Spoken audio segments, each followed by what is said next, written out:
વલસાડ નગરપાલિકાના રેઢિયાળ વહીવટનું વધુ એક ઉદાહરણ સામે આવ્યું છે। જી હા, સરકારે પાલિકાને નગરજનોની સુખાકારી માટે લાખો રૂપિયાના ખર્ચે ફાળવેલા વાહનો હાલ ભંગાર હાલતમાં જોવા મળી રહ્યા છે।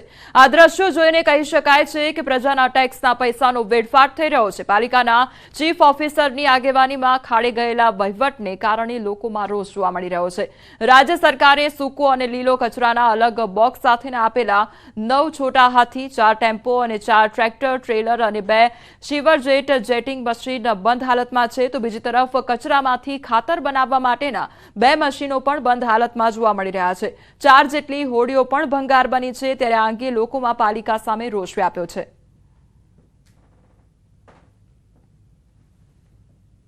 बस खरेखर नगरपालिकानो वहीवट एवो थई रह्यो छे के एमां कॉन्ट्राक्ट पट्टा दाखल थई गई छे अने आपणा जे सरकारी वाहनो छे तेनो उपयोग न करवाने कारणे कॉन्ट्राक्ट पट्टामां जे कॉन्ट्राक्ट ले छे ते लोकोने ठेका आपवामां आवे छे। आ ठेका पद्धति दूर थवी जोईए अने पाणी पुरवठाना जे ट्रेक्टरो छे, पाणीना टेंकरो छे, जेसीबीओ छे ए उपयोग करवामां आवे तो सरकारना पैसा पण बची शके एनी अंदर अने आजुबाजुना विस्तारनी सेवा पण थई शके अने सारा काम पण थई शके। पैसा वेडफाई रह्या छे, આપણે જોઈ રહ્યા છે। તમારી સામે તો છે આ મતલબ કે જેસીબી, ટ્રેક્ટર અને પાણીનું ટેન્કર જે અહીંયા લાવીને એમ જ મૂકી અને સડી ગયા, એમને એમ જ સડી ગયા। મતલબ એનો મિનિંગ એ થાય કે સડવા માટે અહીંયા આવ્યા એવું લાગે મને। પૈસાનો દુરુપયોગ, બિલકુલ દુરુપયોગ। નગરપાલિકા પૈસાનો બિલકુલ અંધેર વ્યવહાર કરી રહ્યા છે। સીધું સારું ઉદાહરણ છે। હંગામી ધોરણે કર્મચારીઓની ભરતી કરવી જોઈએ અને મેન્ટેનન્સ અધિકારી નિમવા જોઈએ જેનાથી માવજત રહે અને ચાલુ હાલતમાં રહે, જેનાથી જ્યારે જરૂર પડે સાધનોની તે બીજા નગરપાલિકા પર કે બીજા એકમો પર આપણે અપેક્ષા ન રાખવી પડે। બીજી તરફ ચોંકાવનારી બાબત તો એ છે કે સરકારે પાલિકાને સાધનો તો ફાળવી દીધા, પરંતુ પાલિકા પાસે આવા સાધનો ચલાવવા માટેનો પૂરતો સ્ટાફ જ નથી। તો કેટલાક વાહનોનો ઓછો ઉપયોગ અને સર્વિસના અભાવે હવે તેને કોઈ ભંગારના ભાવમાં પણ ન લે તેવી હાલત થઈ ગઈ છે। જો કે આ અંગે ન્યૂઝ 18એ જ્યારે વલસાડ નગરપાલિકાના ચીફ ઓફિસરને પૂછ્યું તો તેમણે આ બાબતે લૂલો બચાવ કર્યો હતો। તેમણે કહ્યું, આગામી સમયમાં બિનઉપયોગી થયેલા કેટલાક વાહનોની હરાજી કરાશે તો કેટલાકની મરામત કરી ફરી ઉપયોગમાં લેવાશે। ત્યારે પ્રજાના પૈસાનો વેડફાટ ક્યાં સુધી કરાશે તેવા સવાલો સ્થાનિકોએ કર્યા છે। સરકારશ્રીના નિયમ પ્રમાણે જે વાહનો 10 વર્ષ ઉપર ના થઈ જાય અથવા તો 2 લાખ કિલોમીટર ચાલી જાય એવા વાહનોને હવે નવા નિયમ પ્રમાણે આરટીઓ પાસિંગ ફરીથી કરી આપતા નથી। એટલે આવા વાહનોને હવે રદ્દી કરી એની હરાજી કરાવવાની થાય છે અને એ માટે એ વાહનો વાઇઝ એની લોગબુકો અને એ તૈયાર કરી અને જે માહિતી જોઈએ એ તૈયાર કરીને મિકેનિકલ એન્જિનિયરને મોકલવામાં આવશે અને મિકેનિકલ એન્જિનિયર એની વેલ્યુએશન કરી આપશે।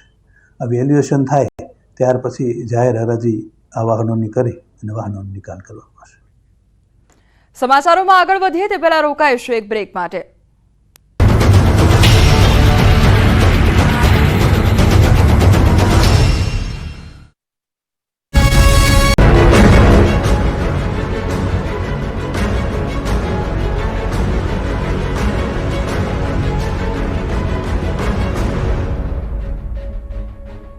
નમસ્કાર, આપણું ગુજરાતમાં આપનું સ્વાગત છે। હું છું આપની સાથે સંધ્યા। જોઈએ સમાચાર વિસ્તારથી। અમદાવાદ ખ્યાતિકાંડનો મુખ્ય આરોપી કાર્તિક પટેલ 65 દિવસે ઝડપાયો। ખ્યાતિકાંડ થતા ન્યૂઝીલેન્ડથી દુબઈ ભાગી 2 મહિના હોટેલમાં રહ્યો।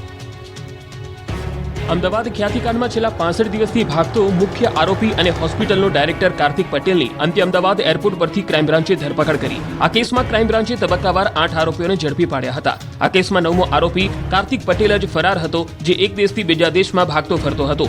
બીમાર પત્નીની સારવાર માટે કાર્તિક પટેલ 3 નવેમ્બરે અમદાવાદથી ઓસ્ટ્રેલિયા ગયો હતો અને 11 નવેમ્બરે ન્યૂઝીલેન્ડ ગયો અને 12 નવેમ્બરે ખ્યાતિકાંડ થતા તે દુબઈ ભાગ્યો હતો, જ્યાં તે 2 મહિના હોટલમાં રોકાયો હતો। પરંતુ પત્નીની તબિયત બગડતા તે દુબઈથી પાછો ફર્યો અને ક્રાઇમ બ્રાન્ચે દબોચી લીધો। આરોપીની પ્રાથમિક પૂછપરછ દરમિયાન જાણવા મળ્યું કે કાર્તિક પટેલના માર્ગદર્શન હેઠળ જ ગામે ગામ કેમ્પ કરવામાં આવતા હતા, દર્દીઓને શોધવામાં આવતા હતા। પીએમજે યોજના સહિતના વ્યવહારો અંગે ક્રાઇમ બ્રાન્ચ તપાસ કરી રહી છે। 33 બેંક એકાઉન્ટની ફોરેન્સિક તપાસ ચાલી રહી છે। કાર્તિક 142 આંબલી બોપલ રોડ ખાતેની ઓફિસે તથા હોસ્પિટલ ખાતે હોસ્પિટલના ડાયરેક્ટર્સ તથા મેનેજમેન્ટની મીટિંગો લેતો હતો। કાર્તિક પટેલ તેમની બીજી ફર્મમાંથી ખ્યાતિ હોસ્પિટલમાં અનસિક્યોર્ડ લોન આપી હોસ્પિટલમાં પોતાનું રોકાણ વધારતો હતો। નરોડા ગેલેક્સી 4 રસ્તા પાસે ગાયત્રી બિલ્ડર દ્વારા નિર્માણ થઈ રહેલ નવા બિલ્ડિંગમાં નવી મલ્ટી સ્પેશિયાલિટી હોસ્પિટલ બનાવવાનો પ્લાન હતો, જે બિલ્ડિંગ ભાડા પેટે મેળવવા બિલ્ડર સાથે એગ્રીમેન્ટ કરાર કરવામાં આવ્યો હતો। પરંતુ પરંતુ બિલ્ડરનું કામ પૂરું થયું ન હોવાથી તેમજ વીયુ પરમિશન આવેલ ન હોવાથી કોઈ લીગલ ડોક્યુમેન્ટની કાર્યવાહી કરવામાં આવી નહોતી. પોતાને કોરોના થયો તે વખતે કોઈ હોસ્પિટલમાં એડમિટ થવા જગ્યા ન મળતા પોતે હોસ્પિટલ બનાવવાનું નક્કી કર્યું હતું. આરોપી Kartik Patel 2021માં Asian બેરિયાટિક and cosmetic હોસ્પિટલમાં ભાગીદાર તરીકે જોડાયો હતો. કાર્તિક પટેલ ખ્યાતિ હોસ્પિટલના ચેરમેન છે. હોસ્પિટલના તમામ નાણાકીય વ્યવહાર કાર્તિક પટેલની એકલાની સહીથી જ થતા હતા.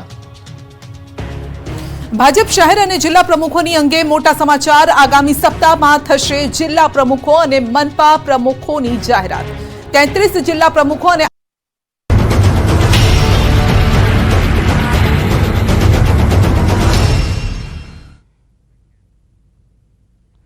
બ્રેક બાદ આપનું સ્વાગત છે. સમાચારમાં આગળ વધીએ તો આણંદ જિલ્લાના ખંભાત નગરપાલિકાના પૂર્વ અધિકારીઓ વિવાદમાં આવ્યા છે.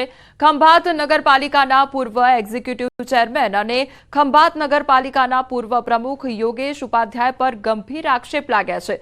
તેમના કાર્યકાળ દરમિયાન ખંભાત નગરપાલિકાની બનાવેલ દુકાનોમાં હરાજીના નિયમ અને કાયદા વિરુદ્ધ ગેરરીતિ આચરી હોવાના આક્ષેપ થયા છે. આ અંગે યોગેશ ઉપાધ્યાયે તમામ આક્ષેપને પાયાવિહોણા ગણાવી દીધા છે. આક્ષેપો જે થઈ રહ્યા છે એ પાયાવિહોણા છે, બિલકુલ સત્યથી વેગળા છે. જે ભવનમાં દુકાનો બનાવી એ દુકાનની હરાજી કરવાની હતી, એની શરતો નક્કી કરવા માટેનો કરવામાં આવેલો, જે એક્ઝિક્યુટિવ કમિટી દ્વારા કરવામાં આવ્યો છે, યોગેશ ઉપાધ્યાય દ્વારા કરવામાં આવેલ નથી. અને એક્ઝિક્યુટિવ કમિટીમાં યોગેશ ઉપાધ્યાયનું નામ કોઈ જગ્યાએ જે તે વખતે નથી. સુરત શહેરમાં પર્યાવરણની જાળવણીને લઈ એસએમસી દ્વારા સુરતના અલથાણ વિસ્તારમાં આવેલા બાયોડાયવર્સિટી ખાતે 5000 જેટલા વૃક્ષો વાવવામાં આવ્યા છે. સાથે જ રાજ્ય સરકાર લોકોને પણ પર્યાવરણની જાળવણી કરવા અને વૃક્ષારોપણ કરવા સતત અપીલ કરે છે. ત્યારે મનપા દ્વારા જ રાતોરાત વરાછા રોડ 20 જેટલા ઘટાદાર વૃક્ષોનું નિકંદન કરવામાં આવ્યું છે. પાલિકાના ગાર્ડન વિભાગ દ્વારા રાતોરાત વૃક્ષો કાપી નાખવામાં આવ્યા છે, જેને લઈ પર્યાવરણ પ્રેમી અને કોંગ્રેસના પૂર્વ કોર્પોરેટરે નારાજગી વ્યક્ત કરી છે.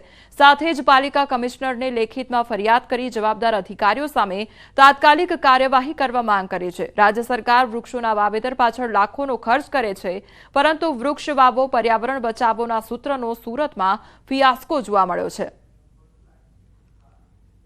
20થી વધુ વૃક્ષોને જડમૂળથી કાપી નાખવામાં આવ્યા. આપ જોશો કે આ વૃક્ષો વર્ષો જૂના વૃક્ષો હતા, ઘટાદાર વૃક્ષો હતા. આપ ગૂગલ ઇમેજથી, સેટેલાઇટ ઇમેજથી જૂના ફોટા જોશો તો એકદમ હરિયાળો રોડ હતો. એક સાથે રાતોરાત સુરત મહાનગરપાલિકાના ગાર્ડન વિભાગે 20 વૃક્ષોને 20થી વધુ વૃક્ષોને જડમૂળથી કાપી નાખ્યા. આ બાબતની એક લેખિતમાં ફરિયાદ મેં મ્યુનિસિપલ કમિશનરશ્રી અને પર્યાવરણ વિભાગને